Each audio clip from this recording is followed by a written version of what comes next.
អង្គការចលនាដើម្បីសុខភាពកម្ពុជា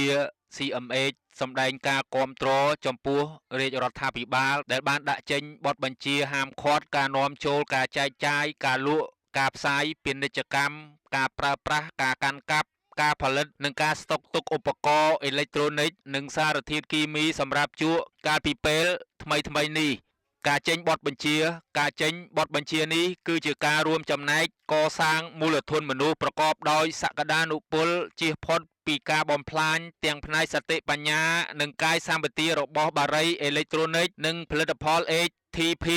ចំណុចប្រសើរបំផុតគឺរាជរដ្ឋាភិបាលបានដាក់ចេញបទបញ្ជាឲ្យក្រសួងមហាផ្ទៃក្រសួងសេដ្ឋកិច្ចនិងហិរញ្ញវត្ថុក្រសួងពាណិជ្ជកម្មក្រសួងព័ត៌មានក្រសួងប្រៃសណីនិងទូរគមនាគមន៍ត្រូវមានវិធានការទប់ស្កាត់ការនាំចូលការចែកចាយការលក់ការផ្សាយពាណិជ្ជកម្មការប្រើប្រាស់ការកាន់កាប់ការផលិតនិងការស្តុកទុកឧបករណ៍អេឡិចត្រូនិកនិងសារធាតុគីមីសម្រាប់ជក់នេះវត្តមានរបស់បារីអេឡិចត្រូនិកនិងផលិតផល ATP ដែលអាចរកបាននៅក្នុងប្រទេសកម្ពុជាដោយសារការបង្ហោះការផ្សព្វផ្សាយយ៉ាងកក្រឹកកក្រែងតាមបណ្ដាញព័ត៌មានសង្គមនៅផលិតផលទាំងនេះគឺជាមូលហេតុចម្បងដែលបណ្ដាលឲ្យមានការរីករាលដាលនៃការប្រើប្រាស់បារីអេឡិចត្រូនិកនិងផលិតផល ATP ក្នុងចំណោមកុមារនិងយុវជនក្នុងរយៈពេលប៉ុន្មានឆ្នាំចុងក្រោយនេះជុំវិញបារីអេឡិចត្រូនិកនេះលោកវិជ្ជបណ្ឌិតមុំគង់នាយកប្រតិបត្តិនៃអង្គការ CMH បានយល់ឃើញថាបើគ្មានបារីអេឡិចត្រូនិកនៅក្នុងប្រទេសកម្ពុជា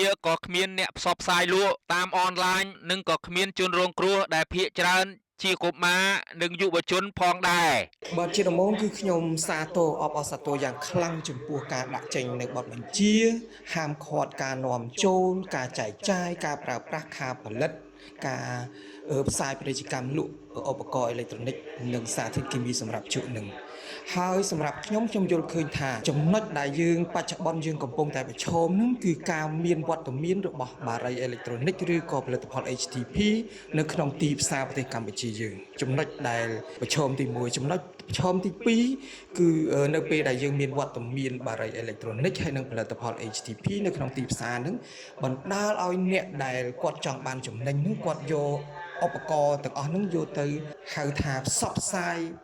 បោកប្រាស់កុហកបន្ថែមដើម្បីលក់ដាច់អញ្ចឹងជាយោបល់របស់ខ្ញុំគិតថា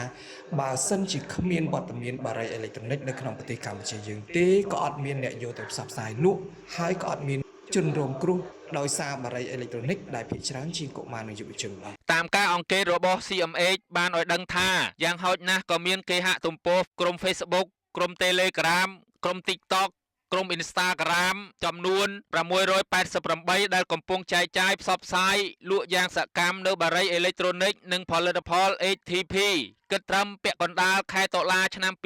2025នេះដែលក្រុមមួយចំនួនជាក្រុមចាស់ផ្អាកមួយរយៈហើយក៏បានប្រើប្រាស់ឡើងវិញនិងមួយចំនួនទៀតជាក្រុមដែលទើបបង្កើតថ្មីលើសពី